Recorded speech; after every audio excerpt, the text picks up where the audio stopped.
வணக்கம் நேயர்களே.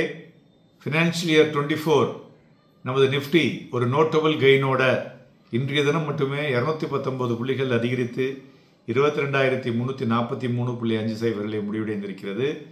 நாம் நேற்று கடந்த 2-3 தினங்களாக ஞாயிற்றுக்கிழமையிலிருந்து சொல்லிக் கொண்டிருக்கிறோம். அது எப்படி சரிவர சீராக வந்துள்ளது என்பதனை உங்களுக்கே தெரியும், நீங்கள் பார்த்துக்கலாம். அதுபோல் இன்றைய தினம் அட்வான்சஸ் 1096, டிக்ளைன்ஸ் 997. மார்க்கெட் பிரெத்தை பார்க்கும் பொழுது இண்டிகேட்டிங் ஒரு பாசிட்டிவ் சென்டிமெண்ட் இன் த ப்ராடர் மார்க்கெட். அதுபோல் மிட் கேப் பார்த்தோன்னா கிட்டத்தட்ட 0.5% ஏறி இருக்கு.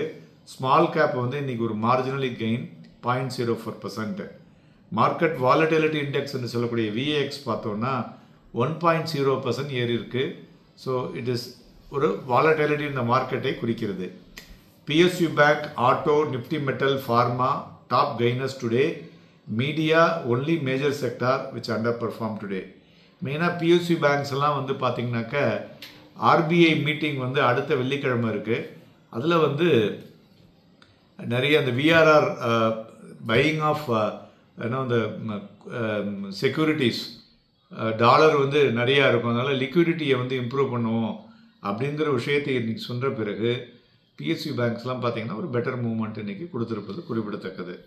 மேலும் இண்டிவிஜுவல் ஸ்டாக்ஸை பொறுத்தவரை பார்த்தோம்னாக்க stocks like Bajaj Fincher, Grasim, hero MotoCorp, Bajaj finance.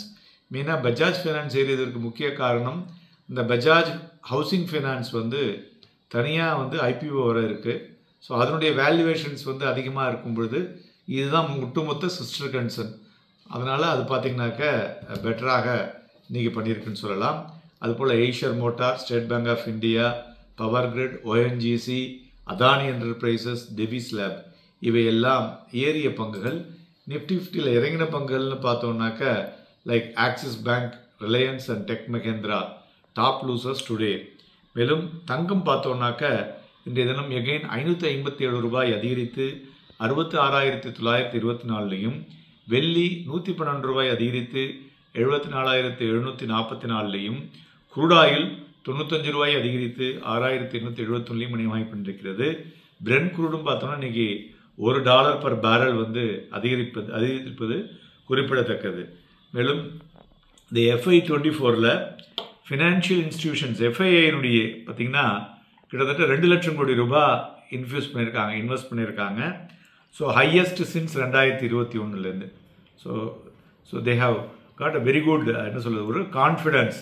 So அப்போ அவங்க இவ்வளோ நம்பிக்கை இந்தியாவில் வைக்கும் பொழுது சாதாரண மனிதராக நாம் ஏன் இதை விட 4 மடங்கு நம்பிக்கை நம்ம கூட வைக்கணும் இல்லையா? ஸோ அப்போ தான் நம்மளுடைய வெல்த்தும் க்ரோ ஆகும். இதுமாரி நிஃப்டி 50 பார்த்தோன்னா இந்த FI24 29% அதிகரித்து ஒரு நோட்டபிள் குரோத்தை எல்லாருக்குமே கொடுத்திருப்பது குறிப்பிடத்தக்கது. மேலும் நிஃப்டியை பொறுத்தவரை பார்த்தோன்னா இன்றைய தினம் காலையிலேருந்தே அது ஒரு க்ரீனில் தான் இருந்ததுன்னு சொல்லலாம். ஓப்பனிங் 22,163 40 பாயிண்ட்டுக்கு மேலே தான் ஓப்பன் ஆச்சு. அதுதான் இன்றைக்கி லோவும் கூட. அதிலிருந்து பார்த்தீங்கன்னா ஹை பார்த்தீங்கன்னாக்க 22,516. ஸோ கிட்டத்தட்ட ஒரு 245க்கு பார்த்தீங்கன்னா ஒரு செல்லிங் ப்ரெஷர் வந்தது. அதில் ஒரு 200 புள்ளிகள் வரை குறைந்து 22,343 முடிவடைந்திருப்பது குறிப்பிடத்தக்கது. மேலும் பிளாக் டீலை பொறுத்தவரை பார்த்தோம்னாக்க இன்றைய தினம் BLS இன்ஃப்ரா, தென் ரேட் கெயின் இண்டஸ்ட்ரீஸ், தென் கால்கேட் பாமாலிவ், தென் கிராசிம் இதெல்லாம் பிளாக் டீல் நடந்துள்ளது. நிஃப்டியை பொறுத்தவரை ஃபியூச்சரில் எபோவ் ஆவரேஜ் வேல்யூம், அதுபோல் பேங்க் நிஃப்டிலையும் பார்த்தோம்னாக்க எபோவ் ஆவரேஜ் வேல்யூம். பேங்க் நிஃப்டியில் இன்னொன்று முக்கியமாக வாட்ச் பண்ணிங்கனாக்க ஃபியூச்சருக்கும் கேஷுக்கும் உள்ள ஸ்ப்ரெட்டுமோ அந்த டிஃப்ரென்ஸை அது பார்த்தீங்கன்னா கிட்டத்தட்ட 500 புள்ளிகளுக்கு மேலே இருக்கிறது. ஸோ அது குறிப்பிடத்தக்கது. ஏன்னா அடுத்த வாரம் RBIனுடைய மீட்டிங் இருக்கிறதுனால நிறைய பாசிட்டிவ் நியூஸ் எதிர்பார்ப்பதனால் இது மாதிரியான ஒரு டிஃப்ரென்சஸ் இருக்கிறது என்று சொல்லலாம். மேலும் ஓவராலாக இந்தியன் ஈக்விட்டியை பொறுத்தவரை இன்றைய தினம் லாஸ்ட் இந்த day of the financial year இது பார்த்தோன்னா ஒரு ஆப்டிமிஸ்டிக் நோட்டில் தான் முடிவடைந்திருக்கிறது. ப்ளஸ் வாலட்டிலிட்டி எண்டில் இருந்ததையும் நம்ம மனதில் கொள்ள வேண்டும்.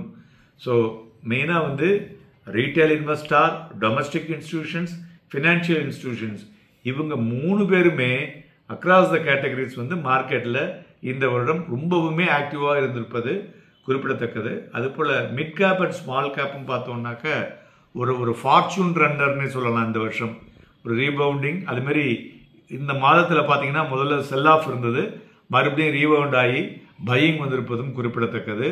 மேலும் இந்த என்கரேஜிங் அவுட்லுக் இந்த ஸ்டாக் மார்க்கெட் FY24 வைத்து பார்க்கும் பொழுது FY25யும் ஒரு என்கரேஜிங் அவுட்லுக்கோடு தான் ஆரம்பமாகக்கூடும் என்று எதிர்பார்க்கலாம்.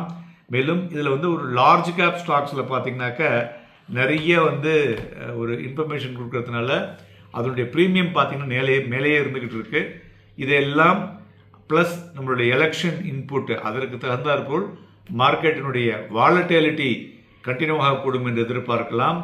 ஸோ நிஃப்டினியை பொறுத்தவரையிலையும் எகென் நவ் த இனிஷியல் ரெசிஸ்டன்ஸ்னு பார்த்தோம்னாக்க 22,526. ஸோ இந்த ஸ்விங் ஹையை தாண்டினாக்க மார்க்கெட் மூவ் ஆன பெட்டர் மூவாக இருக்கக்கூடும். இப்போ டவுன் சைடு பார்த்தீங்கன்னாக்க நம்ம ரிவர்ஸ் பண்ணிட்டோம். சப்போர்ட்டை 22,200 ஒரு ஷார்ட் டேர்ம் சப்போர்ட்டாக இருக்கக்கூடும். நண்பர்களே, நாளைய தினம் குட் ஃப்ரைடே, மேலும் நாளை 3 நாட்கள் சந்தைகள் கிடையாது. அதனால் சிறப்பு பதிவிலே உங்களுடன் தொடர்பு கொள்கின்றேன். எங்களுடன் நீங்களும் தொடர்பில் இருங்கள். நன்றி, வணக்கம்.